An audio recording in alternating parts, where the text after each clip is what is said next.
Hello dear students, welcome back to Comics Tutorial. Income tax എന്ന സബ്ജക്റ്റിൻ്റെ previous year question പേപ്പറാണ് നമ്മൾ discuss ചെയ്തുകൊണ്ടിരിക്കുന്നത്. അതിൻ്റെ സെക്കൻഡ് പാർട്ട് വീഡിയോ ആണ് ഇന്ന് നമ്മൾ നോക്കുന്നത്. അപ്പോൾ കഴിഞ്ഞ ഫസ്റ്റ് പാർട്ടിൽ മുൻ വർഷങ്ങളിൽ ചോദിച്ചിട്ടുള്ള ഇമ്പോർട്ടൻ്റ് ആയിട്ടുള്ളതും എക്സാമിന് ഇനി ചോദിക്കാൻ ചാൻസ് ഉള്ളതുമായിട്ടുള്ള ഷോർട്ട് ആൻസർ ക്വസ്റ്റ്യൻസ് ആണ് ഡിസ്കസ് ചെയ്തത്. അതിൻ്റെ ലിങ്ക് താഴെ ഡിസ്ക്രിപ്ഷനിൽ ഉണ്ടാകും. അപ്പോൾ എന്തായാലും നിങ്ങൾ മസ്റ്റായിട്ടും ആ വീഡിയോ കാണുക.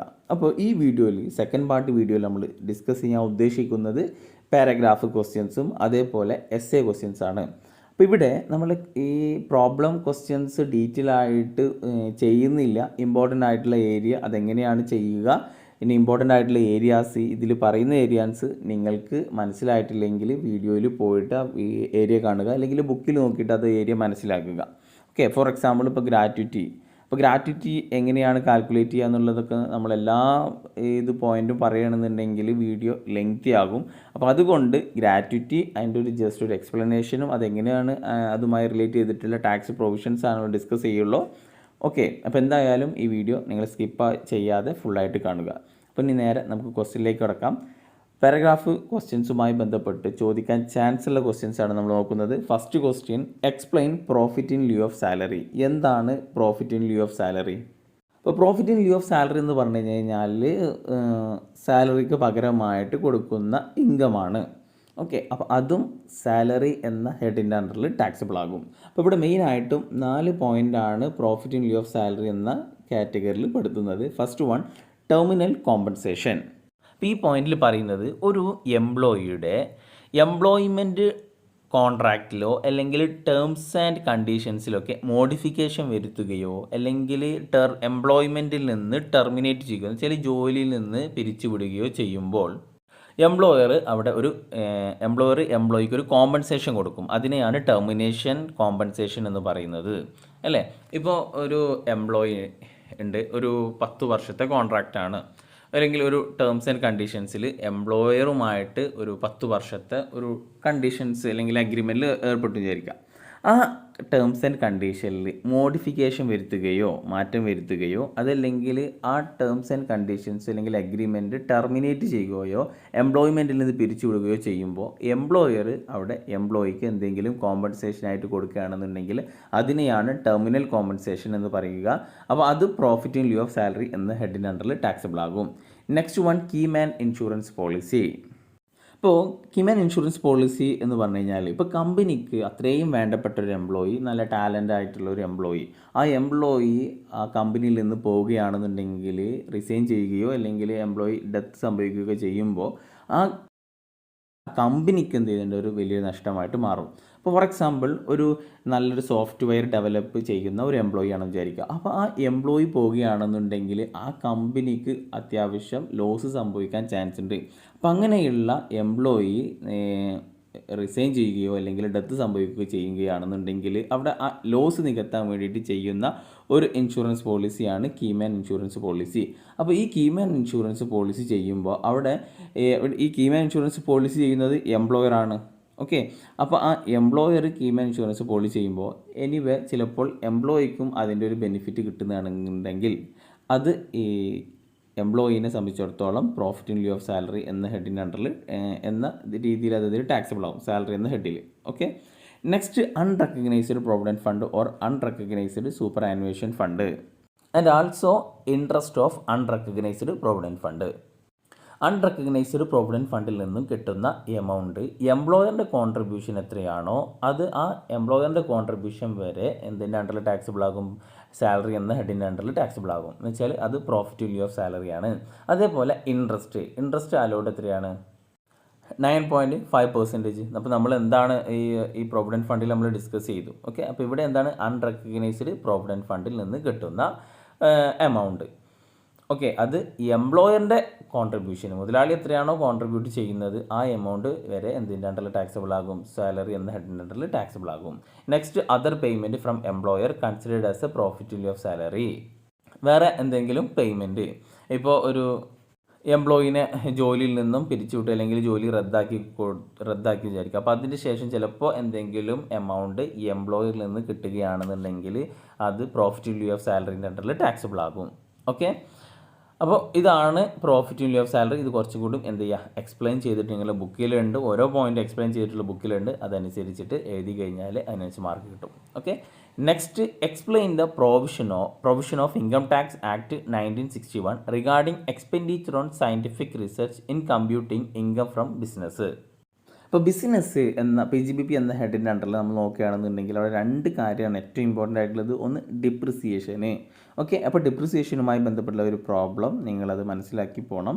അതേപോലെ സയൻറ്റിഫിക് റിസർച്ച്. അപ്പോൾ സയൻറ്റിഫിക് റിസർച്ചുമായി ബന്ധപ്പെട്ടിട്ടുള്ള തിയറിയാണ് ചിലപ്പോൾ കൂടുതൽ ചോദിക്കാൻ ചാൻസ് ഉള്ളത്. അപ്പോൾ സയൻറ്റിഫിക് റിസർച്ചുമായി ബന്ധപ്പെട്ടിട്ടുള്ള ടാക്സ് പ്രൊവിഷൻസ് എന്താണെന്ന് നോക്കാം. ഓക്കെ, അപ്പോൾ ഇവിടെ സയൻറ്റിഫിക് റിസർച്ച് ആണെന്നുണ്ടെങ്കിൽ അവിടെ ഇൻ ഹൗസ് റിസർച്ച്, അത് എന്ത് ചെയ്യാം, ഇൻ ഹൗസ് സാധാരണ നമ്മൾ ഒരു കമ്പനി, ആ കമ്പനി തന്നെ റിസർച്ച് ചെയ്യുന്നു, അല്ലെങ്കിൽ കമ്പനി എന്ത് ചെയ്യാം, വേറെ ഏതെങ്കിലും ഏജൻസിനെ ഏൽപ്പിക്കുക, അല്ലെങ്കിൽ ഏതെങ്കിലും ഇൻസ്റ്റിറ്റ്യൂഷന് കൊടുക്കുക. ഓക്കെ, അപ്പോൾ അങ്ങനെയുള്ളതാണ് പറയുന്നത്. അപ്പോൾ ഇവിടെ ഇൻ ഹൗസ് റിസർച്ചിൽ അത് റിസർച്ച് എക്സ്പെൻഡിച്ചർ റവന്യൂ നാച്ചുർ ആവാം, അതേപോലെ ക്യാപിറ്റൽ നാച്ചുർ ആവാം. അപ്പോൾ റവന്യൂ നാച്ചുർ ആണെന്നുണ്ടെങ്കിൽ കമൻസ്മെൻറ്റ്, ആ ബിസിനസ് കമൻസ്മെൻറ്റ് ചെയ്തതിന് ശേഷമാണെന്നുണ്ടെങ്കിൽ എത്രയാണോ റവന്യൂ എക്സ്പെൻഡിച്ചറായിട്ട് റിസർച്ചുമായി ബന്ധപ്പെട്ട് വരുന്നത് അത് ഫുൾ എമൗണ്ട് എന്താണ്, ഡിഡക്ഷൻ കിട്ടും. ഓക്കെ, അപ്പോൾ ബിസിനസ് കമൻസ്മെൻറ്റ് ചെയ്തതിന് ശേഷം വരുന്ന revenue expenditure related to in house research fully deductions allowed ആണ്. ദെൻ ബിഫോർ കമൻസ്മെൻ്റ് ആണെങ്കിൽ, കമൻസ്മെൻറ്റിൻ്റെ മുന്നെയാണ് ഈ research revenue expenditure related to റിസർച്ചുമായി ബന്ധപ്പെട്ട് എക്സ്പെൻസ് വന്നു കഴിഞ്ഞ് കഴിഞ്ഞാൽ കമൻസ്മെൻറ്റ് ചെയ്യുന്നതിന് തൊട്ട് മുന്നേയുള്ള, ബിസിനസ് കമൻസ് ചെയ്യുന്നതിന് തൊട്ട് മുന്നേയുള്ള 3 വർഷം എടുക്കുക, ആ വർഷത്തെ റവന്യൂ എക്സ്പെൻഡിച്ചർ ഡിഡക്ഷൻസ് കിട്ടും. ഇനി ക്യാപിറ്റൽ എക്സ്പെൻഡിച്ചർ ആണെന്നുണ്ടെങ്കിൽ ആഫ്റ്റർ കമൻസ്മെൻറ്റിന് ശേഷം, എന്ന് വെച്ചാൽ ബിസിനസ്സൊക്കെ കമൻസ്മെൻറ്റ് ചെയ്തതിന് ശേഷം വരുന്ന ക്യാപിറ്റൽ എക്സ്പെൻഡിച്ചർ ആണെങ്കിൽ 100% ഡിഡക്ഷൻസ് കിട്ടും. കമൻസ്മെൻറ്റ് കഴിഞ്ഞതിന് ശേഷമാണെന്നുണ്ടെങ്കിൽ ലാൻഡിനൊഴികെ ബാക്കി എല്ലാ ക്യാപിറ്റൽ എക്സ്പെൻഡിച്ചറും, ബാക്കി എന്ത് ക്യാപിറ്റൽ എക്സ്പെൻഡിച്ചർ ചിലവായോ അതൊക്കെ നമ്മൾ കമൻസ്മെൻറ്റ് ചെയ്യുന്നതിന് തൊട്ട് മുന്നേയുള്ള 3 വർഷത്തെ ക്യാപിറ്റൽ എക്സ്പെൻഡിച്ചർ എക്സെപ്റ്റ് ലാൻഡ് ഒഴികെ ബാക്കി കമൻസ്മെൻറ്റ് ചെയ്യുന്നതിന് തൊട്ട് മുന്നേയുള്ള 3 വർഷത്തെ ക്യാപിറ്റൽ എക്സ്പെൻഡിച്ചർ എത്രയാണോ അത് നമുക്ക് ഡിഡക്ഷൻസ് കിട്ടും. ഇനി നമ്മൾ റിസർച്ചിന് വേറെ ഏതെങ്കിലും ഔട്ട്സൈഡ് ഇൻസ്റ്റിറ്റ്യൂഷൻ ഏൽപ്പിക്കുകയാണെന്നുണ്ടെങ്കിൽ അവിടെ ഈ ഇൻസ്റ്റിറ്റ്യൂഷനെ ഏൽപ്പിക്കുന്നത് ഏത് ഇൻസ്റ്റിറ്റ്യൂഷനാണ്, national laboratory or university, IIT or specified person ആണെന്നുണ്ടെങ്കിൽ എത്രയാണോ കോൺട്രിബ്യൂട്ട് ചെയ്തത് അതിൻ്റെ 150% ഡിഡക്ഷൻസ് കിട്ടും. ഓക്കെ, ഇപ്പോൾ 100 രൂപ ഈ IIT കൊടുത്തിട്ടുണ്ട് എന്ന് വിചാരിക്കുക, അങ്ങനെയാണെന്നുണ്ടെങ്കിൽ 150 രൂപ എന്തെങ്കിലും ഡിഡക്ഷൻസ് കിട്ടും. ദെൻ നെക്സ്റ്റ് പറയുന്നത് payment made to a notified research association or to an approved university college or other institution ആണെന്നുണ്ടെങ്കിൽ, എന്തിന് കൊടുക്കുകയാണെന്നുണ്ടെങ്കിൽ സയൻറ്റിഫിക് റിസർച്ചിന് കൊടുക്കുകയാണെന്നുണ്ടെങ്കിൽ എത്രയാണോ കൊടുത്തത് അതിൻ്റെ 150% ഡിഡക്ഷൻസ് കിട്ടും. നെക്സ്റ്റ് പേയ്മെൻറ്റ് ചെയ്യുന്നത് notified research association, university college or other institution, എന്തിനു വേണ്ടിയിട്ടാണെങ്കിൽ സോഷ്യൽ സയൻസ് റിസർച്ചിന്, അതേപോലെ സ്റ്റാറ്റിക്കൽ റിസർച്ച് ആണെന്നുണ്ടെങ്കിൽ എത്രയാണോ കൊടുത്തത് അത് 100% ഡിഡക്ഷൻ കിട്ടും. ഓക്കെ, അപ്പോൾ ഇവിടെ IIT നമ്മൾ അതേപോലെ യൂണിവേഴ്സിറ്റി ഒക്കെ ഡിസ്കസ് ചെയ്തു അല്ലേ, ഇവിടെ യൂണിവേഴ്സിറ്റി ഒക്കെ ഡിസ്കസ് ചെയ്തു. അപ്പോൾ ഇവിടെ യൂണിവേഴ്സിറ്റി നോക്കുകയാണെങ്കിൽ അത് എന്തിനു വേണ്ടിയിട്ടാണ്, സയൻറ്റിഫിക് റിസർച്ചിന് വേണ്ടിയിട്ടാണ്. പക്ഷേ ഇവിടെ എന്താണ്, സോഷ്യൽ റിസർച്ചിന് വേണ്ടിയിട്ടാണ്. അതേപോലെ സ്റ്റാറ്റിക്കൽ റിസർച്ചിന് വേണ്ടിയിട്ട് എന്തെങ്കിലും കോൺട്രിബ്യൂഷൻ യൂണിവേഴ്സിറ്റിക്കോ കോളേജിക്കോ അതർ ഇൻസ്റ്റിറ്റ്യൂഷനോ കൊടുക്കുകയാണെന്നുണ്ടെങ്കിൽ എത്രയാണോ കൊടുത്തത് ആ 100% ആ എമൗണ്ട് ഫുള്ളും ഡിഡക്ഷൻസ് കിട്ടും. Next any payment to an approved Indian company. അപ്പോൾ ഒരു അപ്രൂവ്ഡ് ആയിട്ടുള്ള ഇന്ത്യൻ കമ്പനിക്ക് എന്തെങ്കിലും പേയ്മെൻറ്റ് കൊടുക്കുകയാണെന്നുണ്ടെങ്കിൽ എന്തായിട്ട് റിസർച്ച് പർപ്പസിന് വേണ്ടിയിട്ട്, അത് എന്തിനാ സയൻറ്റിഫിക് റിസർച്ച് ആണെന്നുണ്ടെങ്കിൽ 100% എമൗണ്ട് ഡിഡക്ഷൻസ് കിട്ടും. അപ്പോൾ ഇതാണ് ഈ റിസർച്ച് ആൻഡ് സയൻറ്റിഫിക് റിസർച്ചുമായി ബന്ധപ്പെട്ടിട്ട് നമുക്ക് ഡിസ്കസ് ചെയ്യാനുള്ളത്. ഇമ്പോർട്ടൻ്റ് ആണ്, ഇതിൻ്റെ ടാക്സ് പ്രൊവിഷൻസും ചോദിക്കും, അതേപോലെ പ്രോബ്ലത്തിലും ഇത് കടന്നു വരാം. Next question, state the income exempted under the income from house property. അപ്പോൾ ഇൻകം ഫ്രം ഹൗസ് പ്രോപ്പർട്ടിയിൽ എക്സംപ്റ്റഡ് ആയിട്ടുള്ള ഇൻകംസ് ഏതൊക്കെയാണെന്നുള്ളതാണ് ചോദിച്ചിട്ടുള്ളത്. ഓക്കെ, അപ്പോൾ ഇവിടെ നമ്മൾ ശ്രദ്ധിക്കുക, ഇൻകം ഫ്രം ഹൗസ് പ്രോപ്പർട്ടി എന്ന ഹെഡിൻ്റെ അണ്ടർ എന്താണ് ടാക്സബിൾ ആവുക, റെൻ്റൽ ഇൻകം അല്ലേ. നമ്മൾ വീടോ അല്ലെങ്കിൽ ഏതെങ്കിലും ബിൽഡിങ്ങിനോടനുബന്ധിച്ചിട്ടുള്ള ലാൻഡും നമ്മൾ റെൻറ്റിന് കൊടുക്കുകയാണെന്നുണ്ടെങ്കിൽ അതിൽ നിന്ന് കിട്ടുന്ന ഇൻകം ഫ്രം സാലറി എന്ന ഹെഡിൻ്റെ അണ്ടറിൽ ടാക്സബിൾ ആകും. പക്ഷേ താഴെ പറയുന്ന ചില റെൻ്റൽ ഇൻകം അത് എന്തില്ല, ഇൻകം ഫ്രം ഹൗസ് പ്രോപ്പർട്ടി എന്ന ഹെഡിൻ്റെ അണ്ടർ ടാക്സബിൾ ആകില്ല. ഏതൊക്കെയാണ്, any one palace or part thereof an ex ruler provide the same is not let out. അപ്പോൾ ഒരു എക്സ് റൂളർ എന്ന് വെച്ച് കഴിഞ്ഞാൽ പഴയ രാജഭരണമൊക്കെ ആയിരുന്നല്ലോ കേരളത്തിലുണ്ടായിരുന്നത് അല്ലേ, അല്ലെങ്കിൽ ഇന്ത്യയിലൊക്കെ പല സ്ഥലത്തും രാജഭരണമാണ്. ഇപ്പോഴും ചില സ്ഥലത്ത് അതിൻ്റെ ആ ഒരു പാരമ്പര്യം കീപ്പ് ചെയ്ത് വരുന്നതുണ്ട്. അപ്പം അങ്ങനെ എക്സ് റൂളേഴ്സ് ഭരിച്ചിരുന്ന അവരുടെ എന്താ പറയുക, കൊട്ടാരങ്ങൾ, പാലസ്. അപ്പോൾ അതങ്ങനെ ഉള്ള സംഭവങ്ങളൊക്കെ ഉണ്ടെങ്കിൽ അവർക്ക് ഒരു പാലസ് അതെന്തായിട്ട് ട്രീറ്റ് ചെയ്യും, അവർ സെൽഫ് ഒക്യുപ്പൈഡ് ആയിട്ട് ട്രീറ്റ് ചെയ്യും. അത് ലെറ്റ് ഔട്ടിന് കൊടുത്തിട്ടില്ല എങ്കിൽ ആ ഒരു palace income from house property എന്ന ഹെഡിന് അണ്ടറിൽ ടാക്സബിൾ ആവില്ല, എക്സെപ്റ്റഡ് ആണ്. Next, house property of A local authority. അപ്പോൾ ലോക്കൽ അതോറിറ്റിക്ക് അതിൽ നിന്ന് കിട്ടുന്ന ഹൗസ് പ്രോപ്പർട്ടി ഇൻകം അപ്പോൾ ലോക്കൽ അതോറിറ്റിനെ സംബന്ധിച്ചിടത്തോളം ടാക്സബിൾ ആവില്ല. Next, house property of N approved scientific research association, house property of N educational institution, house property of A hospital, house property of A person being resident of Ladakh, house property of A political party, trade union, farm house, and house property held for charitable purpose, and house property held for own business or professions.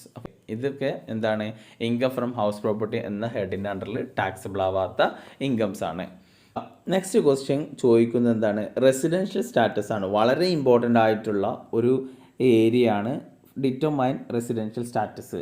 അപ്പോൾ residential status നമുക്കറിയാം 3 residential status ആണ്. ഒന്ന് only resident, next one not only resident, and the last one non resident.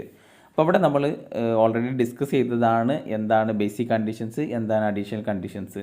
അപ്പോൾ എല്ലാ ക്വസ്റ്റ്യൻസിലും എല്ലാ വർഷവും ചോദിക്കുന്ന ഒരു ഏരിയയാണ് ഈ റെസിഡൻഷ്യൽ സ്റ്റാറ്റസുമായി ബന്ധപ്പെട്ടിട്ടുള്ള ക്വസ്റ്റ്യൻസ്. 4 മാർക്കിനോ 5 മാർക്കിനൊക്കെ ചോദിക്കുന്നതാണ്. അപ്പോൾ എന്തായാലും നിങ്ങൾ വേറെ ഒന്നും നോക്കിയിട്ടില്ലെങ്കിൽ ഇത് നിർബന്ധമായിട്ടും റെസിഡൻഷ്യൽ സ്റ്റാറ്റസുമായി ബന്ധപ്പെട്ടുള്ള പ്രോബ്ലംസ് നിർബന്ധമായിട്ടും എന്ത് ചെയ്യണം, നോക്കണം. ഓക്കെ, അപ്പോൾ ഇത് നമുക്ക് നേരെ ഇതിൻ്റെ സൊല്യൂഷനിലേക്ക് പോകാം. ആദ്യം ക്വസ്റ്റ്യൻ ഒന്ന് വായിക്കാം. Mister X citizen of UK. ഒരു UK സിറ്റിസണാണ് ആര്, മിസ്റ്റർ എക്സ് എന്നുള്ളത്. ഇന്ത്യയിലേക്ക് വരുന്നു, ഫസ്റ്റ് ടൈം ആയിട്ടാണ് വരുന്നത്. 1/5/2013 ഇന്ത്യയിലേക്ക് വരുന്നത്. He stayed here without any break for 3 year. 3 വർഷം എന്ത് ചെയ്യുന്നു, കണ്ടിന്യൂസ് ആയിട്ട് നിൽക്കുന്നു. And left for Bangladesh. വീണ്ടും എന്തെങ്കിലും ഇങ്ങോട്ട് പോവാണ്, ബംഗ്ലാദേശിലേക്ക് പോവാണ്. എന്നാ പോകുന്നത് 1/5/2016. He return to India on 1/4/2017. വീണ്ടും 1/4/2017 ഇന്ത്യയിലേക്ക് വരുന്നു.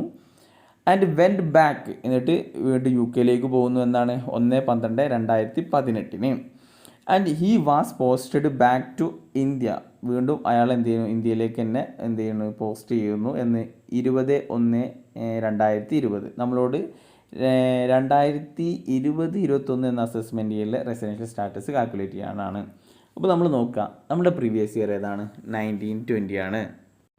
ഈ 1920-ൽ ഇയാൾ എത്ര ദിവസം ഇന്ത്യയിൽ ഉണ്ടായിട്ടുണ്ടെന്ന് നോക്കണം. ഓക്കെ, അപ്പോൾ നോക്കാം, നമ്മൾ പ്രീവിയസ് ഇയർ പറഞ്ഞത് 1920. ഈ 1920-ൽ ആദ്യം നമ്മൾ നോക്കുക ബേസിക് കണ്ടീഷനിലെ ഫസ്റ്റ് കണ്ടീഷനാണ് 182 ഡേയ്സ് ഉണ്ടോ എന്ന് നോക്കുക. അപ്പോൾ ഇയാൾ എന്നാ വന്നത് 1/12/2018 പോയതിൻ്റെ ശേഷം പിന്നെ വന്നത് എന്താണ് 20/1/2020 എന്ന് വെച്ച് കഴിഞ്ഞാൽ 20/1/2020 ജനുവരി 20-നാണ് വരുന്നത്. അങ്ങനെയാണെന്നുണ്ടെങ്കിൽ ആ പ്രീവിയസ് ഇയർ 19-20 എന്ന പ്രീവിയസ് ഇയറിൽ ജനുവരി 20-ന് വരികയാണെന്നുണ്ടെങ്കിൽ എന്തായാലും 182 ദിവസമില്ല അല്ലേ. അപ്പോൾ ഫസ്റ്റ് കണ്ടീഷൻ സാറ്റിസ്ഫൈ ചെയ്തിട്ടില്ല. ദെൻ രണ്ടാമത്തെ കണ്ടീഷൻ എന്താണ്, പ്രീവിയസ് ഇയറിൽ 60 ഡേയ്സ് ഉണ്ടോ എന്ന് നോക്കുക. ഓക്കെ, പ്രീവിയസ് ഇയറിൽ 60 ഡേയ്സ് ഉണ്ട്. Okay, correct. രണ്ടാമത്തെ കണ്ടീഷൻ നമ്മൾ നോക്കുന്നു. ദെൻ അതിൻ്റെ തൊട്ട് മുന്നേയുള്ള 4 വർഷം എടുക്കുക. ഈ തൊട്ട് മുന്നേയുള്ള 4 വർഷത്തിൽ 365 ദിവസം ഇന്ത്യയിലുണ്ടോ, സ്റ്റേ ചെയ്തിട്ടുണ്ടോ എന്ന് നോക്കുക. തൊട്ട് മുന്നത്തെ വർഷം ഏതാണ്, 18-19 ഈ 18-19 എന്ന് വെച്ച് കഴിഞ്ഞാൽ 1 ഏപ്രിൽ 2018 to 31 മാർച്ച് 2019 ഇടയിൽ എത്ര ദിവസം ഇന്ത്യയിലുണ്ട് എന്ന് നോക്കണം. അങ്ങനെ നോക്കുകയാണെന്നുണ്ടെങ്കിൽ 1 ഏപ്രിൽ 2018 to 1 ഡിസംബർ 2018 വരെ ഉണ്ട് അല്ലേ. എന്ന് വെച്ചാൽ 1/4/2017 വന്നിട്ട് പിന്നെ പോകുന്നതാണ് 1/12/2018. അപ്പോൾ ആ 2018-19 പ്രീവിയസ് ഇയറിൽ ഡിസംബർ വരെ അദ്ദേഹം അവിടെ ഉണ്ടായിരുന്നു, മിസ്റ്റർ എക്സ് ഇന്ത്യയിലുണ്ടായിരുന്നു. പിന്നീടാണ് എന്ത് ചെയ്യുന്നത്, ഇന്ത്യ വിട്ടിട്ട് വീണ്ടും UK പോകുന്നത്. അങ്ങനെയാണെന്നുണ്ടെങ്കിൽ ഡിസംബർ വരെയുള്ള ഡേയ്സ് നോക്കുക. അപ്പം ഞാൻ കറക്റ്റ് നോക്കണില്ല, കറക്റ്റ് നോക്കുകയാണ് ഡേറ്റ് നോക്കിയാൽ ഒരു ഏകദേശം കണക്കാണ് പറയുന്നത് 270. Okay, then next previous year ഏതാണ് 17-18 എന്ന് വെച്ച് കഴിഞ്ഞാൽ 1 ഏപ്രിൽ 2017 to 31 March 2018 അതിൻ്റെ ഇടയിലാണ് നോക്കുകയാണെന്നുണ്ടെങ്കിൽ ഇവിടെ 1 April 2017 to 31 March 2018 വരെ ആ ഫുൾ ഇയർ അവിടെ ഉണ്ട്. അങ്ങനെയാണെങ്കിൽ 365 ദിവസമുണ്ട്. ദെൻ 16-17 പ്രീവിയസ് ഇയർ നോക്കുക. 16-17 പ്രീവിയസ് ഇയർ നോക്കുകയാണെന്നുണ്ടെങ്കിൽ 1 April 2016 to 31 March 2017 അതാണ് 16-17 അങ്ങനെയാണെന്നുണ്ടെങ്കിൽ 1 April 2016 മുതൽ 1/5/2016 വരെ നിന്നിട്ടുള്ളൂ. അപ്പോൾ ഏകദേശം എത്ര 35 ദിവസം. ദെൻ 15-16 എത്ര ഉണ്ട് 365 ഡേയ്സ് ഉണ്ട്. ഓക്കെ, അപ്പോൾ നമ്മുടെ കണ്ടീഷൻ എന്താണ്? രണ്ടാമത്തെ ബേസിക് കണ്ടീഷൻ പ്രീവിയസ് ഇയറിൽ 60 ഡേയ്സും അതിന് തൊട്ട് മുന്നേയുള്ള 4 വർഷത്തിൽ 365 ദിവസം. ഓഫ് കോഴ്സ് 365 ദിവസത്തിനേക്കാൾ കൂടുതലുണ്ട്. അപ്പോൾ എന്താണ്? റെസിഡൻ്റായി. ഇനി നെക്സ്റ്റ് നോക്കുന്നത് ഓർഡിനറി റെസിഡൻ്റ് ആണോ നോട്ട് ഓൺലി റെസിഡൻ്റ് ആണോ എന്നുള്ളതാണ്. അപ്പോൾ ഓർഡിനറി റെസിഡൻ്റ് ആണോ നോട്ട് ഓൺലി റെസിഡൻ്റ് ആണോ നോക്കുന്നത് അഡീഷണൽ കണ്ടീഷൻ്റെ ബേസ് അനുസരിച്ചിട്ടാണ്. അപ്പോൾ അഡീഷണൽ കണ്ടീഷൻ നമ്മൾ നോക്കുകയാണെന്നുണ്ടെങ്കിൽ ഫസ്റ്റ് അഡീഷണൽ കണ്ടീഷൻ എന്താണ്? ഓക്കെ, ഫസ്റ്റ് അഡീഷണൽ കണ്ടീഷൻ എന്ന് പറഞ്ഞു കഴിഞ്ഞാൽ പ്രീവിയസ് ഇയറിൻ്റെ തൊട്ട് മുന്നേയുള്ള 10 വർഷം എടുക്കുക. അതിൽ ഏതെങ്കിലും 2 വർഷം റെസിഡൻ്റ് ആയിരിക്കുക. ഓക്കെ, റെസിഡൻ്റ് ആണ്. Of course first additional condition satisfy ചെയ്തു. ഇനി പ്രീവിയസ് ഇയറിൻ്റെ തൊട്ട് മുന്നേയുള്ള 7 വർഷം എടുക്കുക. അതിൽ 730 ദിവസം ഇന്ത്യയിലുണ്ടോ എന്ന് നോക്കുക. 730 ദിവസം ഉണ്ട്, അതിനേക്കാൾ കൂടുതലുണ്ട്. അങ്ങനെയാണെങ്കിൽ 2 അഡീഷണൽ കണ്ടീഷൻസും സാറ്റിസ്ഫൈ ചെയ്തു. 2 അഡീഷണൽ കണ്ടീഷൻസും സാറ്റിസ്ഫൈ ചെയ്യുകയാണെന്നുണ്ടെങ്കിൽ എന്തായി? മിസ്റ്റർ എക്സ് എന്താ പറയുക ഓർഡിനറി റെസിഡൻ്റ് ആയിട്ട് മാറി. ഓക്കെ, ഇനി ഏതെങ്കിലും ഒന്ന് സാറ്റിസ്ഫൈ ചെയ്തിട്ടുള്ളൂ എന്ന് വിചാരിക്കുക. അപ്പോൾ എന്തായിട്ട് മാറും? നോട്ട് ഓൺലി റെസിഡൻ്റ് ആയിട്ടാണ് കൺസിഡർ ചെയ്യുക. അപ്പോൾ ഇവിടെ മിസ്റ്റർ എക്സ് എന്നുള്ളത് എന്താണ്? ഓർഡിനറി റെസിഡൻ്റ് ആണ്. ക്ലിയർ? അപ്പോൾ ഞാൻ ഈ ഒരു പ്രോബ്ലം അത്രയും എക്സ്പ്ലെയിൻ ചെയ്യാൻ കാരണം എന്ന് വെച്ചാൽ ഇത് അത്രയും ഇമ്പോർട്ടൻ്റ് ആണ്, നിങ്ങൾ മസ്റ്റായിട്ട് നോക്കണം. ഓക്കെ, ഇനി next question, compute income from house property from the following information അല്ലേ. അപ്പോൾ താഴെ തന്നിരിക്കുന്ന ഇൻഫോർമേഷനിൽ നിന്ന് നിങ്ങളോട് എന്താ പറഞ്ഞിട്ടുള്ളത്? ഈ income from house property compute ചെയ്യാനാണ്. നമുക്കറിയാം ആദ്യം ഹൗസ് പ്രോപ്പർട്ടി കാൽക്കുലേറ്റ് ചെയ്യുമ്പോൾ എന്ത് ചെയ്യണം? ഗ്രോസ് ആനുവൽ വാല്യൂ കാൽക്കുലേറ്റ് ചെയ്യണം. എങ്ങനെയാണ് ഗ്രോസ് ആനുവൽ വാല്യൂ കാൽക്കുലേറ്റ് ചെയ്യുക? ഫെയർ വാല്യൂ എടുക്കുക, അതേപോലെ മുനിസിപ്പൽ റെൻ്റൽ വാല്യൂ എടുക്കുക. ഓക്കെ, ഇതിൽ ഏതാണോ ഹയർ അതെടുക്കുക. അപ്പോൾ ഇവിടെ ഫെയർ വാല്യൂ മാത്രമേ തന്നിട്ടുള്ളൂ. അപ്പോൾ ഫെയർ റെൻറ്റ് എത്രയാണ്? 72,000. ഓക്കെ, മുനിസിപ്പൽ റെൻ്റൽ വാല്യൂ തന്നിട്ടില്ല. സോറി, മുനിസിപ്പൽ വാല്യൂ തന്നിട്ടുണ്ട് അല്ലേ? എങ്ങനെയാണ്? ഹിൻസിൽ തന്നിട്ടുണ്ട്. നോക്കുക, ഈ 20% ഓഫ് മുനിസിപ്പൽ വാല്യൂ ആണ് എന്ത്? മുനിസിപ്പൽ ടാക്സ് പേ ചെയ്തിട്ടുള്ളത്. അപ്പോൾ മുനിസിപ്പൽ പ്രീവിയസ് ഇയറിൽ മുനിസിപ്പൽ ടാക്സ് എത്ര പേ ചെയ്തിട്ടുള്ളത്? 10,000 ആണ്. അപ്പോൾ 20% ഓഫ് മുനിസിപ്പൽ വാല്യൂ എന്നുള്ളത് എത്രയാണ്? 10,000 ആണ്. അങ്ങനെയാണെങ്കിൽ 100% മുനിസിപ്പൽ വാല്യൂ എന്നുള്ളത് എത്ര ആവും? 50,000 ആവും. ഓക്കെ, അപ്പോൾ FRVയും MRVയും തന്നിട്ടുണ്ട്, അതിലുള്ള ഹയർ എടുക്കുക. അപ്പോൾ 50,000-നേക്കാൾ കൂടുതലാണ് 72,000 ഹയർ എടുത്ത് എന്നിട്ട് അത് സ്റ്റാൻഡേർഡ് റെൻറ്റുമായിട്ട് കമ്പയർ ചെയ്യുക, അതിൽ ലോവർ എടുക്കുക. അപ്പോൾ എന്താണ്? എക്സ്പെക്റ്റഡ് റെൻ്റൽ വാല്യൂ കിട്ടി, ദാറ്റ് ഈസ് 60,000. അത് എന്തുമായിട്ട് കമ്പയർ ചെയ്യുക? ലെറ്റ് ഔട്ടുമായിട്ട് കമ്പയർ ചെയ്യുക. ലെറ്റ് ഔട്ട് എത്രയാണ്? 7,000 പെർ മന്ത് ആണ്. അങ്ങനെയാണെന്നുണ്ടെങ്കിൽ ഇയർലി വരുമ്പോൾ എത്ര വരും? 84,000 വരും. സോ അതിൽ ഹയർ എടുക്കുന്നു. സ്റ്റാൻഡേർഡ് റെൻറ്റും അതേപോലെ ആക്ച്വൽ റെൻറ്റുമായി കമ്പയർ ചെയ്യുന്നു, അതിൽ ഹയർ എടുക്കുന്നു. ഓക്കെ, ഇനി ഇവിടെ നോക്കുക, ഇവിടെ ക്വസ്റ്റ്യനിൽ പറഞ്ഞിട്ടുണ്ട് 2 months ഹൗസ് എന്ത് ചെയ്തിട്ടുണ്ട്? വാക്കൻ്റ് ആയിട്ടുണ്ട്. അപ്പോൾ 2 മാസത്തെ റെൻറ്റ് എന്ന് പറയുമ്പോൾ എത്ര വരും? 14,000 വരും. അങ്ങനെയാണെങ്കിൽ 84,000-ൽ നിന്ന് 14,000 കുറച്ച് കഴിഞ്ഞാൽ 70,000 ആണ് ഗ്രോസ് ആനുവൽ വാല്യൂ ആയിട്ട് വരിക. ഈ ഗ്രോസ് ആനുവൽ വാല്യൂവിൽ നിന്ന് എന്ത് ലെസ് ചെയ്യണം? മുനിസിപ്പൽ ടാക്സ് ലെസ് ചെയ്യണം. മുനിസിപ്പൽ ടാക്സ് ലെസ് ചെയ്യുമ്പോൾ ടെനൻറ്റ് ഓണർ പേ ചെയ്തതാണ് ലെസ് ചെയ്യുക. ഇപ്പോൾ ഇവിടെ അങ്ങനെ സ്പെസിഫിക് ആയിട്ട് ടെനൻറ്റ് പേ ചെയ്തതാണെന്ന് പറഞ്ഞിട്ടൊന്നുമില്ല. അപ്പോൾ ഓണർ തന്നെയാണ് പേ ചെയ്തിട്ടുണ്ടാവുക. അപ്പോൾ അതെന്ത് ചെയ്യുക? നമുക്ക് ലെസ് ചെയ്യാം. ഇവിടെ മുനിസിപ്പൽ ടാക്സ് അടച്ചതാണ് നമുക്ക് ലെസ് ചെയ്യുക. അപ്പോൾ ഒരു പ്രീവിയസ് ഇയറിൽ, നമ്മൾ പ്രീവിയസ് ഇയർ ഏതാണ്? 90-20. ഈ പ്രീവിയസ് ഇയറിൽ എത്ര മുനിസിപ്പൽ ടാക്സ് അടച്ചോ അതൊക്കെ നമുക്ക് ലെസ് ചെയ്യാൻ പറ്റും. ഓക്കെ, ഇനി അടച്ചിട്ടില്ല എങ്കിൽ എന്ത് ചെയ്യാൻ പറ്റില്ല? ലെസ് ചെയ്യാൻ പറ്റില്ല. അപ്പോൾ പ്രീവിയസ് ഇയറിൽ ഏതൊക്കെ വർഷത്തിൻ്റേത് അടച്ചോ അതൊക്കെ എന്ത് ചെയ്യാം? നമുക്ക് ലെസ് ചെയ്യാൻ പറ്റും. അങ്ങനെയാണെങ്കിൽ 20,000 ലെസ് ചെയ്യാം. അപ്പോൾ 70,000-ൽ നിന്ന് 20,000 ലെസ് ചെയ്ത് കഴിഞ്ഞാൽ എത്ര കിട്ടും? ഈ 50,000 കിട്ടും. ഓക്കെ, 50,000. അപ്പോൾ ഇതാണ് എന്ത്? Net annual value. ഈ നെറ്റ് ആനുവൽ വാല്യൂയിൽ നിന്ന് എന്ത് കുറക്കാൻ പറ്റും? ഇപ്പോൾ 50,000 ആണ് നെറ്റ് ആനുവൽ വാല്യൂ കിട്ടിയത്. അതിൽ നിന്ന് 30% സ്റ്റാൻഡേർഡ് ഡിഡക്ഷൻ എന്ന് വെച്ച് കഴിഞ്ഞാൽ 15,000 ലെസ് ചെയ്ത് കഴിഞ്ഞാൽ എത്ര കിട്ടും? ഇൻകം ഫ്രം ഹൗസ് പ്രോപ്പർട്ടി എന്നുള്ളത് 35,000 കിട്ടും. ക്ലിയർ? അപ്പോൾ അതാണ് ഈ ഹൗസ് പ്രോപ്പർട്ടിയുമായി ബന്ധപ്പെട്ടുള്ളത്. ഹൗസ് പ്രോപ്പർട്ടി എന്ന് പറഞ്ഞു കഴിഞ്ഞാൽ സിമ്പിളായിട്ടുള്ളൊരു ചാപ്റ്ററാണ്. മറ്റുള്ള ഹെഡിനെ അപേക്ഷിച്ച് നോക്കുകയാണെന്നുണ്ടെങ്കിൽ PGBPയും അതേപോലെ സാലറി അപേക്ഷിച്ച് നോക്കുകയാണെന്നുണ്ടെങ്കിൽ വളരെ സിമ്പിളായിട്ട് മാർക്ക് സ്കോർ ചെയ്യാൻ പറ്റുന്ന ഒരു ഹെഡാണ് ഇൻകം ഫ്രം ഹൗസ് പ്രോപ്പർട്ടി എന്നുള്ളത്. Okay, then next question, explain the scope of total income on the basis of residential status. നമ്മൾ സ്കോപ്പ് ഓഫ് ടോട്ടൽ ഇൻകം പഠിച്ചു അല്ലേ? അത് നിങ്ങളൊന്ന് നോക്കണം, നമ്മൾ ഓൾറെഡി ഡിസ്കസ് ചെയ്തിട്ടുള്ളതാണ്, നിങ്ങളുടെ ബുക്കിലുണ്ടാകും. Income received or deemed to received in India, ആർക്കൊക്കെയാണ് ടാക്സബിൾ ആവുക, അതാണ് ഒരു കള്ളി വരച്ചിട്ട് തന്നിട്ടുണ്ടാകും. അതാണ് ഈ സ്കോപ്പ് ഓഫ് റെസിഡൻഷ്യൽ സ്റ്റാറ്റസിൽ നമ്മൾ എഴുതേണ്ടത്. അപ്പോൾ income received or deemed to received in India, income accrue or arise എന്താ deemed to accrue or arise in India എന്നൊക്കെ പറഞ്ഞിട്ട് ഒരു 5 ടൈപ്പ് ഇൻകം തന്നിട്ടുണ്ടാവും. അതാണ് സ്കോപ്പ് ഓഫ് ടോട്ടൽ ഇൻകം എന്ന് പറയുന്നത്. അതാണ് നിങ്ങളിവിടെ എഴുതേണ്ടത്. ഓക്കെ, ഇനി അതിൻ്റെ ലിങ്ക് താഴെ ഡിസ്ക്രിപ്ഷനിൽ ഉണ്ടാകും, ആ വീഡിയോൻ്റെ ക്ലാസ്സിൻ്റെ ഒക്കെ ലിങ്ക്. അപ്പോൾ നമ്മൾ ആദ്യം കണ്ട ഒരു ഇതുണ്ട്, ഈ ഇൻകം ടാക്സിൻ്റെ പ്ലേലിസ്റ്റിൽ പോയി കഴിഞ്ഞ് കഴിഞ്ഞാൽ അതിൽ ഫസ്റ്റത്തെ 3 വീഡിയോസിൽ റെസിഡൻഷ്യൽ സ്റ്റാറ്റസും ബേസിക് കൺസെപ്റ്റും പറഞ്ഞിട്ടുണ്ട്. അത് മസ്റ്റായിട്ടും നിങ്ങൾ നിർബന്ധമായിട്ടും എന്ത് ചെയ്യുക, അത് പഠിച്ചിരിക്കണം.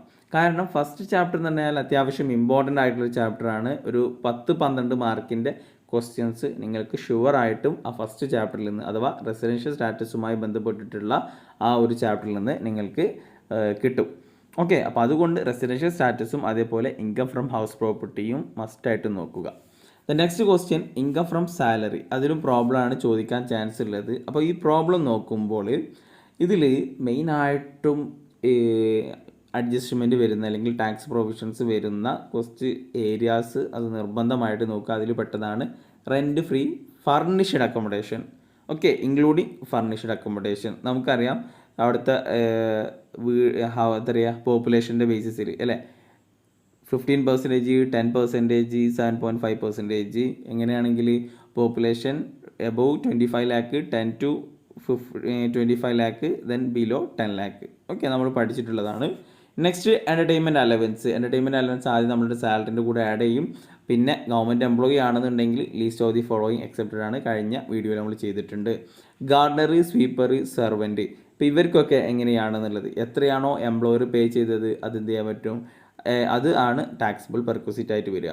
പിന്നെ അതേപോലെ ഒരു ഇമ്പോർട്ടൻ്റ് ആയിട്ടുള്ള ഒരു അഡ്ജസ്റ്റ്മെൻ്റ് ആണ്, ഒരു tax provision related to motor car അല്ലേ. Car provided by employer and expense met by employer, expense met by employee എന്നൊക്കെ പറഞ്ഞിട്ട് നമ്മൾ ഡിസ്കസ് ചെയ്തിട്ടുണ്ട്.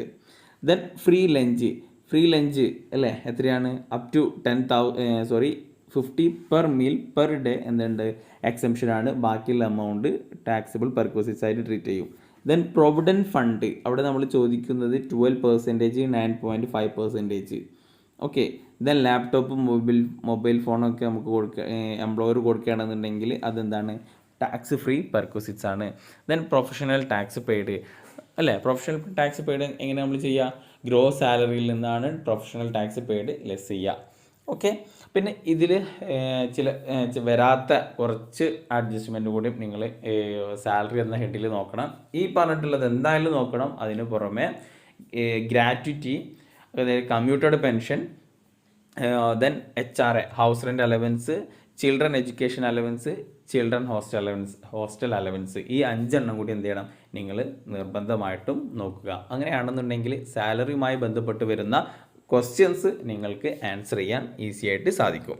Then next, long time capital gain. ഇപ്പോൾ ലോങ് ടൈം ക്യാപിറ്റൽ ഗെയിനിൽ നിന്ന് പ്രോബ്ലം വരാൻ ചാൻസ് ഉണ്ട്. നിർബന്ധമായിട്ടും അല്ലെങ്കിൽ ഉറപ്പായിട്ടും ഒരു പ്രോബ്ലം വരും.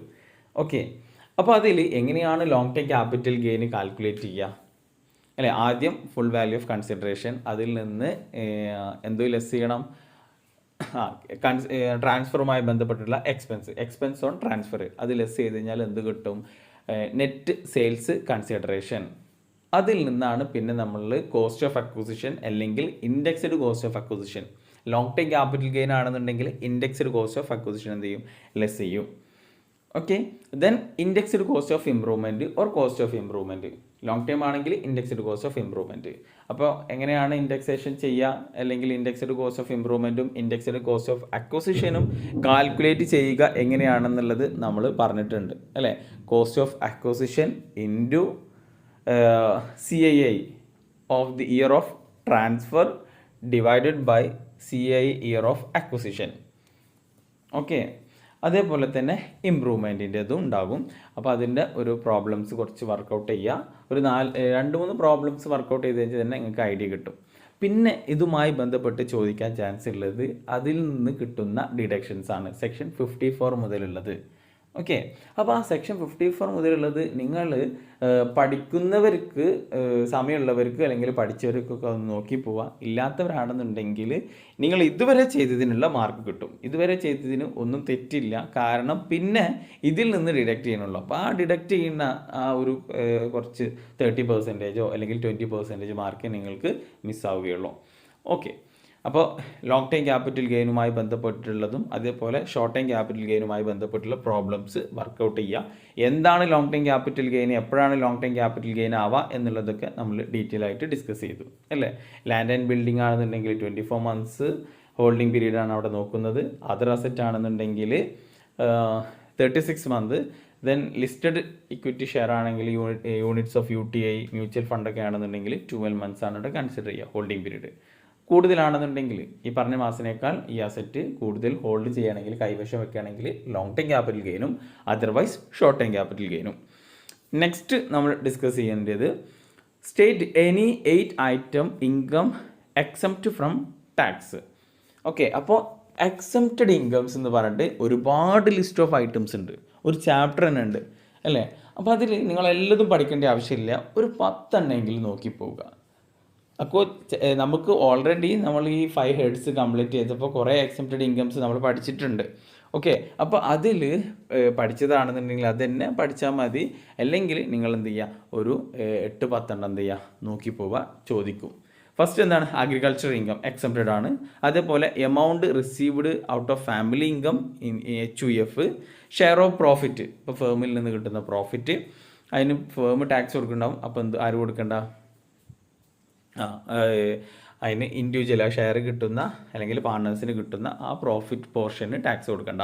Then interest paid to non resident, interest to non resident on non resident external account. Okay, NR or NRE അക്കൗണ്ടിലേക്ക്. Then interest paid to a person Indian origin and who is non resident, leave travel concession, perquisites paid by government to its employee serving outside India. നമ്മൾ സാലറിയിൽ പഠിച്ചു അല്ലേ, exempted perquisites എന്നൊക്കെ പറഞ്ഞിട്ട്. Then income from employee of consultant, commuted value of pension received. അങ്ങനെ ഒരുപാട് items ഉണ്ട്. എനിക്കൊരു 10, 40, 50 ഐറ്റംസ് ഉണ്ട്. അതിൽ ഏതെങ്കിലും കുറച്ച് ഇമ്പോർട്ടൻ്റ് ആയിട്ടുള്ള ഐറ്റംസ് അല്ലെങ്കിൽ നിങ്ങൾക്ക് പഠിക്കാൻ സിമ്പിൾ ആയിട്ടുള്ള കുറച്ച് ഒരു 8-10 നോക്കി പോവുക. Next explain the taxation of HRA. HRAൻ്റെ ടാക്സ് പ്രൊവിഷൻസ് ആണ്.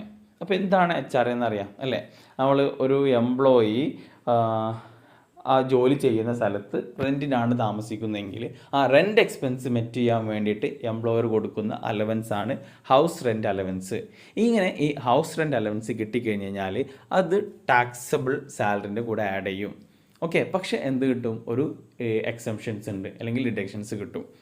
അപ്പോൾ നമുക്ക് ആക്ച്വൽ HRA കിട്ടിയതിൽ നിന്ന് ലീസ്റ്റ് ഓഫ് ദി ഫോളോയിങ് എന്ത് ചെയ്യാം, ലെസ് ചെയ്യാം. എങ്ങനെയാണ് ലീസ്റ്റ് ഓഫ് ദി ഫോളോയിങ്? 3 എണ്ണം ഉണ്ട് അല്ലേ. ഫസ്റ്റ് വൺ ഏതാണ്, ആക്ച്വൽ HRA റിസീവ്ഡ്.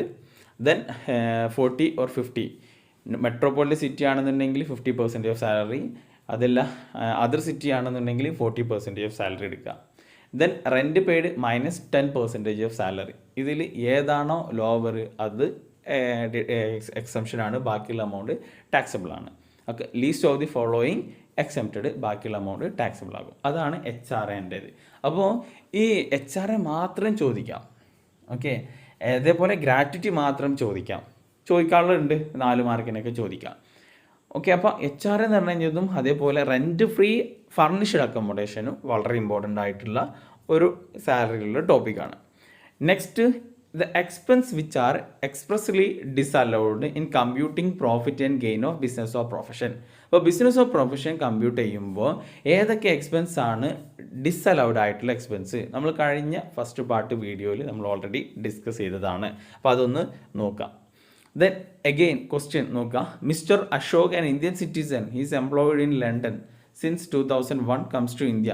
അപ്പോൾ ഇതെന്താണ് നമ്മൾ കാണാൻ പറ്റുള്ള എന്താണ്, determine his residential status for the previous year 1920. Okay, ഇത് മുന്നേ വർഷത്തുള്ള ക്വസ്റ്റ്യൻ ആണ്. അപ്പോൾ വേറെ ക്വസ്റ്റ്യൻ എന്ന് വെച്ച് കഴിഞ്ഞാൽ കഴിഞ്ഞ വർഷം ചോദിച്ചിട്ടുള്ള ക്വസ്റ്റ്യൻ ആണ്. അപ്പോൾ എല്ലാ വർഷവും റെസിഡൻഷ്യൽ സ്റ്റാറ്റസിൽ നിന്ന് പ്രോബ്ലം ചോദിക്കുന്നുണ്ട്. ഓക്കെ, അപ്പോൾ റെസിഡൻഷ്യൽ സ്റ്റാറ്റസ് ഞാനതാ പറഞ്ഞത്, റെസിഡൻഷ്യൽ സ്റ്റാറ്റസ് എന്നുള്ളത് വളരെ വളരെ ഇമ്പോർട്ടൻ്റ് ആണ്. ഒരു 4 മാർക്ക് നിങ്ങൾക്ക് ഷുവറായിട്ടും കിട്ടും. അപ്പോൾ അതുകൊണ്ട് ആ പ്രോബ്ലംസ് നിങ്ങൾ നിർബന്ധമായിട്ടും നോക്കുക, വർക്കൗട്ട് ചെയ്യുക. നിങ്ങൾക്ക് എന്തെങ്കിലും കൺഫ്യൂഷൻസ് ഉണ്ടെങ്കിൽ ഈ വീഡിയോൻ്റെ താഴെ കമൻ്റായിട്ട് അറിയിക്കുക, അല്ലെങ്കിൽ ഈ ലിങ്കിലുള്ള വാട്സപ്പ് ഗ്രൂപ്പിലോ അല്ലെങ്കിൽ ടെലഗ്രാം ഗ്രൂപ്പിലോ മറ്റും ജോയിൻ ചെയ്ത് കഴിഞ്ഞാൽ അതിൽ നിങ്ങൾക്ക് ചോദിക്കാവുന്നതാണ്. ദെൻ നെക്സ്റ്റ് HRA അല്ലേ, വീണ്ടും HRAയുമായി ബന്ധപ്പെട്ടുള്ള ക്വസ്റ്റ്യൻ ആണ്. Company took house on rent, sorry HR അല്ല ഇവിടെ ചോദിച്ചിട്ടുള്ളത്, ഏതാണ്, റെൻറ്റ് ഫ്രീ അക്കോമഡേഷൻ ആണ്, ഫർണിഷ്ഡ് അക്കോമഡേഷൻ ആണ്. ഓക്കെ, അപ്പോൾ റെൻറ്റ് ഫ്രീ ഫർണിഷ്ഡ് അക്കോമഡേഷൻ്റെ ടാക്സ് ട്രീറ്റ്മെൻറ്റ് എങ്ങനെയാണ് taxable value of perquisites calculate ചെയ്യുക. അപ്പോൾ ഇവിടെ എന്താണ്, റെൻറ്റ് സ്വന്തമായിട്ട്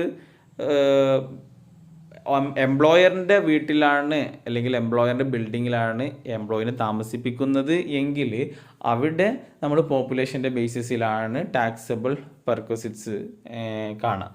പക്ഷേ ഇവിടെ റെൻറ്റിന് എംപ്ലോയർ റെൻറ്റിന് ബിൽഡിംഗ് എടുത്തേക്കാണ്, അവിടെയാണ് എംപ്ലോയിനെ താമസിപ്പിക്കുന്നത്. അങ്ങനെയാണെന്നുണ്ടെങ്കിൽ എത്രയാണോ എംപ്ലോയർ പേ ചെയ്തത് or 15% of salary whichever is lower. Okay, plus ഫർണിച്ചറിൻ്റെ കോസ്റ്റിൻ്റെ 10% കൂടി ആഡ് ചെയ്ത് കഴിഞ്ഞാൽ നമുക്ക് എന്ത് കിട്ടും, റെൻറ്റ് ഫ്രീ ഫർണിഷ്ഡ് അക്കോമഡേഷൻ്റെ ടാക്സബിൾ പെർക്വിസിറ്റ്സ് നമുക്ക് കാൽക്കുലേറ്റ് ചെയ്യാൻ പറ്റും. ഓക്കെ, അപ്പോൾ ഞാൻ പറഞ്ഞു വന്നത് റെൻറ്റ് ഫ്രീ ഫർണിഷ്ഡ് അക്കോമഡേഷന്, ഗ്രാറ്റുവിറ്റി, HRA, കമ്മ്യൂട്ടേഡ് പെൻഷന്, ഇതൊക്കെ ഇമ്പോർട്ടൻ്റ് ആണ്. Then next depreciation problem. ഡിപ്രിസിയേഷനുമായി ബന്ധപ്പെട്ടുള്ള പ്രോബ്ലംസ് എങ്ങനെ വരിക, ഡിപ്രിസിയേഷൻ നമ്മൾ പറഞ്ഞിട്ടുണ്ട്, ഡിപ്രിസിയേഷൻ ചാർജ് ചെയ്യുന്നത് ബ്ലോക്ക് ഓഫ് അസറ്റിനാണ്. അപ്പോൾ എന്താണ് ബ്ലോക്ക് ഓഫ് അസറ്റ് എന്നുള്ളത് നിങ്ങൾക്കറിയാം, കഴിഞ്ഞ വീഡിയോയിൽ നമ്മൾ ഡിസ്കസ് ചെയ്തതാണ്. അപ്പോൾ ആ ബ്ലോക്ക് ഓഫ് അസറ്റ്, ഇപ്പോൾ ഡിപ്രിസിയേഷന് ഓരോ അസറ്റിനും അതിൻ്റേതായിട്ടുള്ള റേറ്റ് ഉണ്ട്. ഓക്കെ, ആ റേറ്റും നിങ്ങളൊന്ന് മനസ്സിലാക്കണം. ആ റേറ്റിനനുസരിച്ചിട്ട് ഫോർ എക്സാമ്പിൾ ഇപ്പോൾ പ്ലാന്റ് ആൻഡ് മെഷീനറി ആണെന്നുണ്ടെങ്കിൽ 15% ആണ്. ഈ പ്രീവിയസ് ഇയറിൽ ഒരു അസറ്റ് 180 ദിവസത്തിനേക്കാൾ കൂടുതൽ യൂസ് ചെയ്തിട്ടുണ്ടെങ്കിൽ എത്രയാണോ നോർമൽ പ്രൊവിഷൻ പ്രകാരമുള്ള ഡിപ്രിസിയേഷൻ, നോർമൽ ഡിപ്രിസിയേഷൻ എത്രയാണോ, നമ്മൾ പ്ലാന്റ് ആൻഡ് മെഷീൻ്റെ കേസിലാണെങ്കിൽ 15% ആണ് അല്ലേ. അപ്പോൾ ആ 15% ഫുള്ളായിട്ടും ഡിപ്രിസിയേഷൻസ് ഡിഡക്റ്റ് ചെയ്യാം. ഇനി 180 ഡേയ്സിനേക്കാൾ കുറവാണ് ആ പ്രീവിയസ് ഇയറിൽ അസറ്റ് യൂസ് ചെയ്തതെങ്കിൽ നോർമൽ ഡിപ്രിസിയേഷൻ എത്രയാണോ അതിൻ്റെ പകുതി മാത്രമേ ഡിഡക്ഷൻ കിട്ടുള്ളൂ, അഥവാ 7.5%. പ്ലാന്റ് ആൻഡ് മെഷീനറി ആണെങ്കിൽ 15% ആണ് നോർമൽ ഡിപ്രിസിയേഷൻ, അതിൻ്റെ പകുതി എന്ന് പറയുമ്പോൾ 7.5%. അപ്പോൾ ഇവിടെ ഡിപ്രിസിയേഷൻ പ്രോബ്ലം നോക്കുമ്പോൾ നമുക്ക് അവിടെ മെയിനായിട്ടും ശ്രദ്ധിക്കാനുള്ളത് ആ അസറ്റ് പ്രീവിയസ് ഇയറിൽ എത്ര ദിവസം യൂസ് ചെയ്തിട്ടുണ്ട് എന്ന് ആദ്യം നോക്കണം.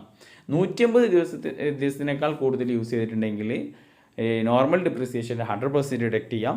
അതല്ല 150 ദിവസത്തിനേക്കാൾ കുറവാണെന്നുണ്ടെങ്കിൽ നോർമൽ ഡിപ്രിസിയേഷൻ്റെ 15% മാത്രമേ ഡിഡക്ഷൻസ് കിട്ടുകയുള്ളൂ. Then next question, what are free perquisites? ഏതൊക്കെയാണ് ഫ്രീ പെർക്വിസിറ്റ്സ് എന്നുള്ളത് തിയറിറ്റിക്കൽ ക്വസ്റ്റ്യൻസ് ചോദിക്കാൻ ചാൻസ് ഉള്ളതാണ്. ടീയും സ്നാക്സും, നമ്മൾ വർക്കിംഗ് അവേഴ്സിൽ തരുന്ന ടീയും സ്നാക്സ്, ഫുഡ് വർക്കിംഗ് പ്ലേസിൽ വരുന്ന ഫുഡ്, റിക്രിയേഷണൽ ഫെസിലിറ്റീസ് എംപ്ലോയീസിന് കൊടുക്കുന്ന, ഗ്രൂപ്പ് ഓഫ് എംപ്ലോയീസിന് കൊടുക്കുന്ന recreational facilities, telephone, mobile phone അങ്ങനെയുള്ളത് അതിൻ്റെ എക്സ്പെൻസ്, ദെൻ കമ്പ്യൂട്ടർ, ലാപ്ടോപ്പ് അത് എംപ്ലോയിക്ക് കൊടുക്കുകയാണെന്നുണ്ടെങ്കിൽ അതും എന്താണ്, ടാക്സ് ഫ്രീ പെർക്വിസിറ്റ്സ് ആണ്. Then periodical and journals. Okay, then next question ആണ്, what you mean by annual value of house property, how it is determined? അപ്പോൾ എന്താണ് annual value of house property, എങ്ങനെയാണത് calculate ചെയ്യുക? അപ്പോൾ ഹൗസ് പ്രോപ്പർട്ടി കാൽക്കുലേറ്റ് ചെയ്യുക അറിയുകയാണെന്നുണ്ടെങ്കിൽ അതുമായി ബന്ധപ്പെട്ടിട്ടുള്ള ഈ ഒരു തിയററ്റിക്കൽ ക്വസ്റ്റ്യൻസ് നിങ്ങൾക്ക് സുഖമായിട്ട് എഴുതാം അല്ലേ. എങ്ങനെയാണ് ആനുവൽ വാല്യൂ കാൽക്കുലേറ്റ് ചെയ്യുക? ആദ്യം നമ്മൾ FRE MRE എടുക്കും, ഹയർ എടുക്കുന്നു, അത് ആ ഹയറിൽ ഏത് സ്റ്റാൻഡേർഡ് റെൻറ്റുമായിട്ട് കമ്പയർ ചെയ്യുന്നു, എന്നിട്ട് അത് ലോവർ എടുക്കുന്നു, അത് ആക്ച്വൽ റെൻറ്റുമായിട്ട് കമ്പയർ ചെയ്യുന്നു, എന്നിട്ട് ഹയർ എടുക്കുന്നു. അതാണ് എന്ത്, ഗ്രോസ് ആനുവൽ വാല്യൂ. ഈ ഗ്രോസ് ആനുവൽ വാല്യൂവിൽ നിന്ന് മുനിസിപ്പൽ ടാക്സ് ലെസ് ചെയ്ത് കഴിഞ്ഞാൽ ആനുവൽ വാല്യൂ കിട്ടും. ഓക്കെ, അപ്പോൾ അതിൻ്റെ ആ സ്റ്റെപ്പും കാര്യങ്ങളൊക്കെ ചെയ്ത് കഴിഞ്ഞ് കഴിഞ്ഞാൽ നിങ്ങൾക്ക് അതിൻ്റെ മാർക്ക് കിട്ടും. നെക്സ്റ്റ് ചോദിച്ചിട്ടുള്ള ഒരു ക്വസ്റ്റ്യൻ ആണ് gratuity problems. Okay, gratuity problems നമുക്കറിയാം കവേർഡ് ആണോ നോട്ട് കവേർഡ് ആണോ നോക്കുക. കവേർഡ് ആണെങ്കിൽ എങ്ങനെയാണ്, 3 കണ്ടീഷൻസ് ഉണ്ട്. നോട്ട് കവേർഡ് ആണെന്നുണ്ടെങ്കിലും 3 കണ്ടീഷൻസ് ഉണ്ട്. Least of the following accepted ആണ്. അപ്പോൾ കവേർഡ് ആണെന്നുണ്ടെങ്കിൽ എത്രയാണോ ഗ്രാറ്റുവിറ്റി കിട്ടിയത് അതെടുത്ത് എഴുതുക. അതിൽ നിന്ന് least of the following accepted ആണ്. ഫസ്റ്റ് എന്താണ്, ആക്ച്വൽ ഗ്രാറ്റുവിറ്റി റിസീവ്ഡ്, എത്രയാണോ ഗ്രാറ്റുവിറ്റി കിട്ടിയത് അത് ആ amount. Then maximum limit 20 lakh. മൂന്നാമത്തെ എന്താ പറയുന്നത്, കവേർഡ് ആയതുകൊണ്ട് 15/26 into completed year of service into last drone salary. Okay, അപ്പോൾ ഇവിടെ കംപ്ലീറ്റഡ് ഇയർ ഓഫ് സർവീസ് എന്ന് പറയുമ്പോൾ ഒരാൾ ഇപ്പോൾ 35 വർഷവും 7 മാസം വർക്ക് ചെയ്ത് വിചാരിക്കുക. അങ്ങനെയാണെങ്കിൽ അതിനെ 36 കൺസിഡർ ചെയ്യുക, 36. അപ്പോൾ എക്സസ് ഓഫ് 6 months 6 മാസത്തേക്കാൾ കൂടുതൽ യൂസ് ചെയ്യാണ് ഉണ്ട് എങ്കിൽ അതിനെ 1 year ആയിട്ട് കൺസിഡർ ചെയ്യും. ഓക്കെ, പിന്നെ നോട്ട് കവേർഡ് ആണെന്നുണ്ടെങ്കിൽ ആക്ച്വൽ ഗ്രാറ്റുവിറ്റി എത്രയാണോ ഗ്രാറ്റുവിറ്റി റിസീവ് ചെയ്തത് അതിൽ നിന്ന് least of the following accepted ആണ്. അപ്പോൾ 3 കണ്ടീഷൻസ് ഉണ്ട്, 3 എമൗണ്ട് കിട്ടും. അതിൽ ഏറ്റവും കുറവ് ഏതാണോ അത് എക്സെപ്ഷൻ ആണ്, ബാക്കിയുള്ള എമൗണ്ട് ടാക്സബിൾ ആകും. അപ്പോൾ ഏതൊക്കെയാണ്, actual gratuity received 20 lakh, then 15/30 into completed year of service. അവിടെ കംപ്ലീറ്റഡ് എന്ന് പറഞ്ഞു കഴിഞ്ഞാൽ ഫുള്ളായിട്ട് കംപ്ലീറ്റ് ചെയ്ത് തന്നെ ഇരിക്കണം, അത് മാത്രമേ എടുക്കുള്ളൂ. ചിലപ്പോൾ 36 months 9 months വർക്ക് വിചാരിച്ചു, അങ്ങനെയാണെന്നുണ്ടെങ്കിൽ 36 ആയിട്ട് എടുക്കുള്ളൂ. ഓക്കെ, ദെൻ ഇൻറ്റു ഏതാണ് salary, 10 months average salary. Okay, അപ്പോൾ എന്താ പറഞ്ഞത്, 15/13 into completed year of service into എന്താണ് 10 months ആവറേജ് സാലറി. ക്ലിയർ? അപ്പോൾ എന്താ ഗ്രാറ്റുവിറ്റി കിട്ടി. അപ്പോൾ ഗ്രാറ്റുവിറ്റി ഇമ്പോർട്ടൻ്റ് ആണ്. 4 മാർക്കിലുള്ള ക്വസ്റ്റ്യൻസ് ചോദിക്കും. അതേപോലെ കമ്പ്യൂട്ടർഡ് പെൻഷനും മറക്കരുത്, നോക്കാം. Then how would you determine residential status of individual. എങ്ങനെയാണ് ഇൻഡിവിജ്വലിൻ്റെ റെസിഡൻഷ്യൽ സ്റ്റാറ്റസ് ഡിറ്റർമൈൻ ചെയ്യുക എന്നുള്ളത്. ഇവിടെ നമ്മൾ ചെയ്യേണ്ടത് തിയററ്റിക്കൽ ക്വസ്റ്റ്യൻസ് ആണ്. അപ്പോൾ ഇത് തിയററ്റിക്കലായിട്ട് ചോദിക്കാം, അതല്ല പ്രോബ്ലവും ചോദിക്കാം. തിയററ്റിക്കലായിട്ട് ചോദിക്കുമ്പോൾ എന്താണ് റെസിഡൻഷ്യൽ സ്റ്റാറ്റസ് എന്ന് എഴുതാം. ഓക്കെ, അപ്പോൾ റെസിഡൻഷ്യൽ സ്റ്റാറ്റസ് ഇൻഡിവിജ്വലിൻ്റെ ഉണ്ട്, നമ്മളോട് ചോദിച്ചിട്ടുള്ളതാണ് ഇൻഡിവിജ്വലാണ്. ഇൻഡിവിജ്വലെ നിങ്ങൾക്ക് സിലബസിലുള്ള അപ്പോൾ ഇൻഡിവിജ്വലാണ് ചോദിക്കുള്ളൂ. ഓക്കെ, അപ്പോൾ ഇവിടെ നമ്മൾ എന്ത് ചെയ്യണം, റെസിഡൻഷ്യൽ സ്റ്റാറ്റസ് 2 റെസിഡൻഷ്യൽ സ്റ്റാറ്റസ് ആണ്, 3 റെസിഡൻഷ്യൽ സ്റ്റാറ്റസ് ആണ്. അപ്പോൾ റെസിഡൻ്റ് ഉണ്ട്, ഓർഡിനറി നോൺ റെസിഡൻറ്റും ഉണ്ട്. ദെൻ റെസിഡൻറ്റ് വീണ്ടും ക്ലാസിഫൈ ചെയ്തിട്ടുണ്ട് 2ആയിട്ട്, നോട്ട് ഓൺലി റെസിഡൻറ്റും ഓർഡിനറി റെസിഡൻറ്റും. അപ്പോൾ ഇനി ഓരോ ബേസിക് കണ്ടീഷൻ എഴുതാം, ദെൻ അഡീഷണൽ കണ്ടീഷൻ എഴുതാം. ബേസിക് കണ്ടീഷൻ എഴുതിയതിന് ശേഷം എന്ത് എഴുതണം, ഈ 2 കണ്ടീഷനിൽ ഏതെങ്കിലും ഒരു കണ്ടീഷൻസ് സാറ്റിസ്ഫൈ ചെയ്യുകയാണെന്നുണ്ടെങ്കിൽ എന്തായി, റെസിഡൻ്റായി. 2ഉം ചെയ്തിട്ടില്ല എങ്കിൽ നോൺ റെസിഡൻ്റായി. ഇനി റെസിഡൻ്റ് ആയി കഴിഞ്ഞ് കഴിഞ്ഞാൽ അടുത്ത് എന്താക്കുക, അഡീഷണൽ കണ്ടീഷൻ എഴുതാം, അതിൻ്റെ താഴെ എഴുതാം. ഈ 2 അഡീഷണൽ കണ്ടീഷൻസും സാറ്റിസ്ഫൈ ചെയ്യുകയാണെന്നുണ്ടെങ്കിൽ ഓർഡിനറി റെസിഡൻ്റായി. ഏതെങ്കിലും 1 അല്ലെങ്കിൽ 2 ചെയ്തിട്ടില്ല എങ്കിൽ നോട്ട് ഓൺലി റെസിഡൻ്റായി. അതോട് കൂടിയിട്ട് നിങ്ങൾക്ക് അത് മാർക്ക് കിട്ടും. അപ്പോൾ അത്യാവശ്യം ഉണ്ടാവും, 8 മാർക്കിൻ്റെ എസ്സേക്കാണ് ചോദിക്കുക. ഓക്കെ, അപ്പോൾ ഇതാണ് ഒരു ഏകദേശം ഇതിൽ ചോദിക്കാൻ ചാൻസ് ഉള്ളത്. ഏത്, നമ്മളെ ഈ ഇൻകം ടാക്സിൽ ഇത്ര ഏരിയ നിങ്ങൾ പഠിക്കുകയാണെന്നുണ്ടെങ്കിൽ സിമ്പിളായിട്ട് നിങ്ങൾക്ക് പാസ്സാവാം. അത് ഞാൻ ഗ്യാരണ്ടി. എന്ന് വെച്ച് കഴിഞ്ഞാൽ ഈ ഏരിയ നിങ്ങൾ പഠിക്കുകയാണെന്നുണ്ടെങ്കിൽ ഈ ക്വസ്റ്റ്യനിൽ പറഞ്ഞിട്ടുള്ളത് മാത്രം പഠിച്ചു പോകുകയാണെന്നുണ്ടെങ്കിലും നിങ്ങൾക്ക് സിമ്പിളായിട്ട് പാസ്സാവാനുള്ള മാർക്ക് കിട്ടും. അപ്പോൾ ഫസ്റ്റ് വീഡിയോയും സെക്കൻഡ് വീഡിയോയും കണ്ടു കഴിഞ്ഞ് കഴിഞ്ഞാൽ അതിലുള്ള ഏരിയക്ക് ഫോക്കസ് കൊടുത്തിട്ട് എന്ത് ചെയ്യുക, അത് പഠിച്ചു കഴിഞ്ഞാൽ പാസ്സാവാനുള്ള മാർക്ക് കിട്ടും, അത് ഞാൻ ഷുവറാണ് അല്ലേ. പിന്നെ നല്ല മാർക്ക് വേണ്ടിയവർ കൂടുതൽ വർക്കൗട്ട് ചെയ്യുക. ഇനി ഇത് നമുക്ക് ഇതുമായി ബന്ധപ്പെട്ടിട്ടുള്ള ഈ കുറച്ച് പ്രോബ്ലംസ് ഒരു വീഡിയോയിൽ നമുക്ക് എന്ത് ചെയ്യാം, കുറച്ച് പ്രോബ്ലംസ് വർക്കൗട്ട് ചെയ്യാം. ഇപ്പോൾ നമ്മൾ പ്രോബ്ലംസ് ഒന്നും വർക്കൗട്ട് ചെയ്തിട്ടില്ല, കാരണം പ്രോബ്ലംസ് വർക്കൗട്ട് ചെയ്യാൻ നിൽക്കുകയാണെന്നുണ്ടെങ്കിൽ വളരെ ലെങ്തി ആയിട്ട് പോകും.